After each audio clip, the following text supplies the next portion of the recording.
Hey, welcome back to the studio.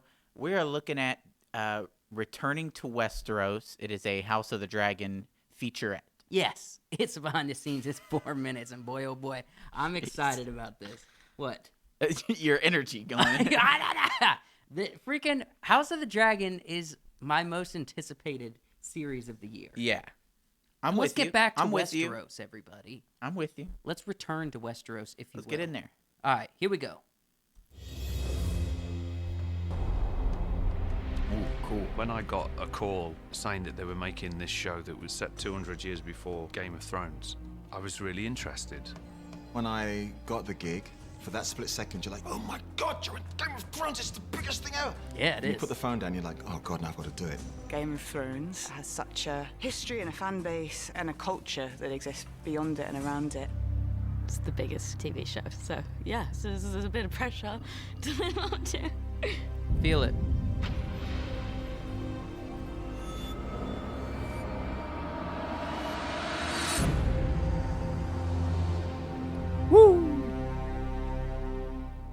How do we make Thrones but not Thrones? What's good about Thrones? What? That was cool. That was cool. They're being super cinematic with the behind-the-scenes Yeah. footage. Who did they hire to do this little Dude, documentary? legitimate blacksmithing? Yeah, just Awesome. and that I don't know. That looked like either.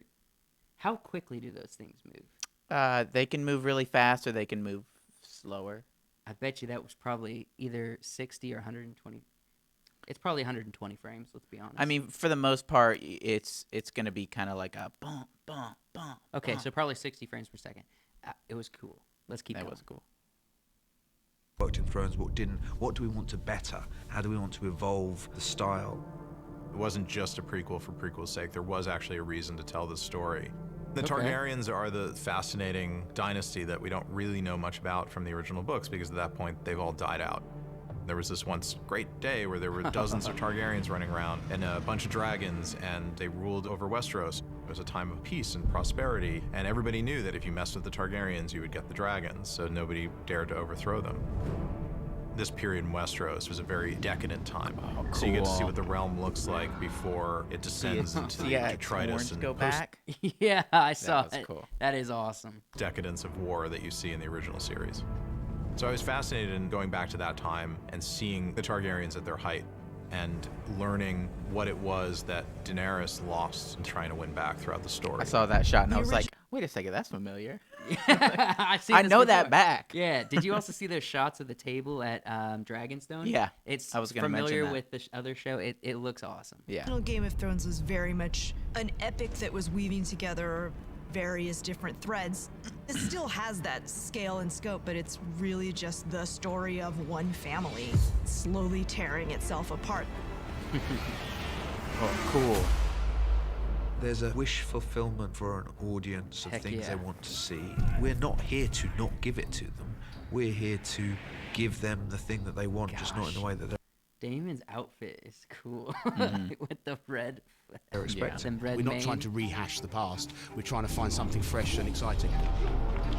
We wanted to very much embrace the feel and the world of Game of Thrones, but we had the flexibility to enlarge and enhance. But there was The this art very is really strong cool. feeling that we wanted the audience to feel they're in the same show. Thank you. I appreciate that. The first time I walked on set where King's Landing's been built, I feel like no one told them that that isn't how films are made now, that you don't have to build the whole castle. But no, it's all there and it's all in the right place.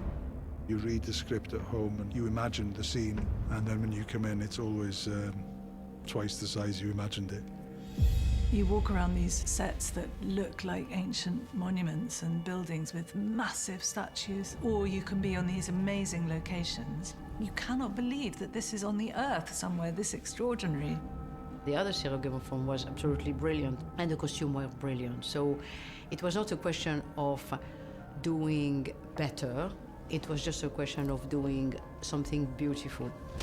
We had said to ourselves, we're going to pull our horns in on season 1. We're going to start in a more grounded, more intimate way. But even with our horns pulled in, it was just big. One of the many beautiful things that George did with his creation of Westeros is it really feels three-dimensional and fully realized, and that there's thousands of years of history, and you can get lost in a good way in the world of Westeros. For me, the best fiction, the best drama is about characters. House of the Dragon is a story about very flawed human beings, capable of love and hate, capable of doing good things, capable of doing monstrous things. I genuinely hope that audiences are open to watching a new chapter in the Game of Thrones saga. Game of Thrones was its own thing, and it was a cultural phenomenon, but this is something else. It's a different story. The scale of the story is told in a different way.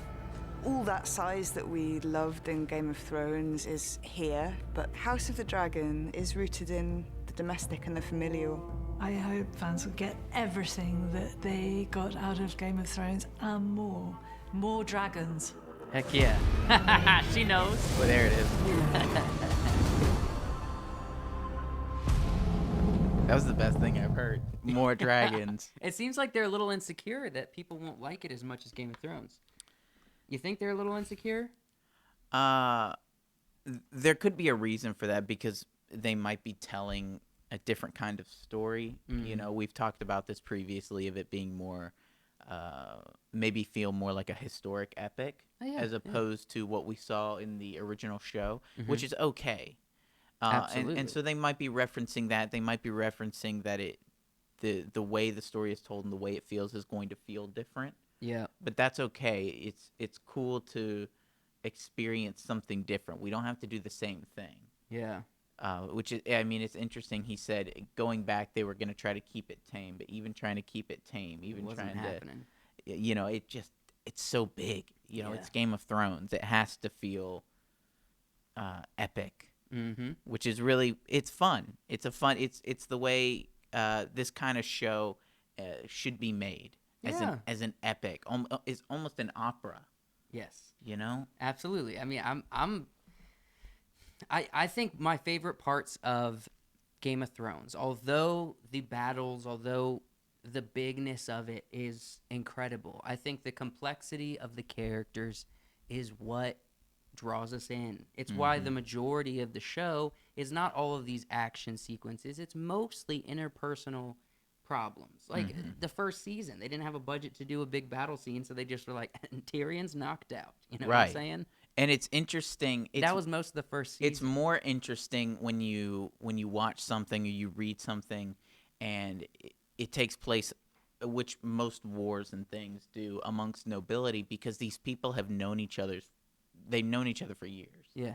You know, whether they fought against each other or with each other, the dynamic now has changed because somebody did something. Yeah. You know, and now you're Catelyn Stark holds Tyrion Lannister ransom, right, in the first season, and it's, you know, because she thinks he tried to assassinate Bran, all that stuff, and again, it's just people that have known each other for years, and all of these things that have happened behind the scenes, and they boil up, and then wars happen. Yeah, it happens, and this is a family. Yeah, which makes it worse. Yeah.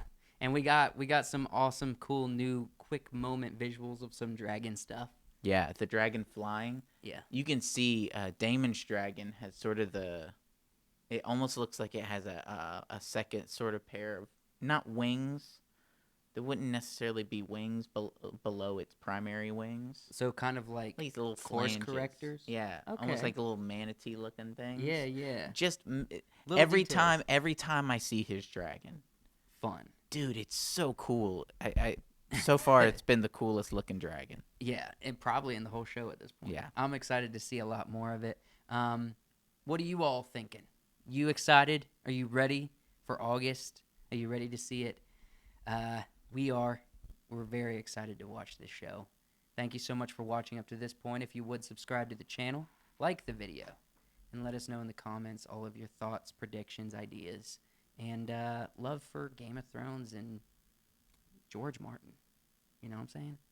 We'll see you guys in the next video.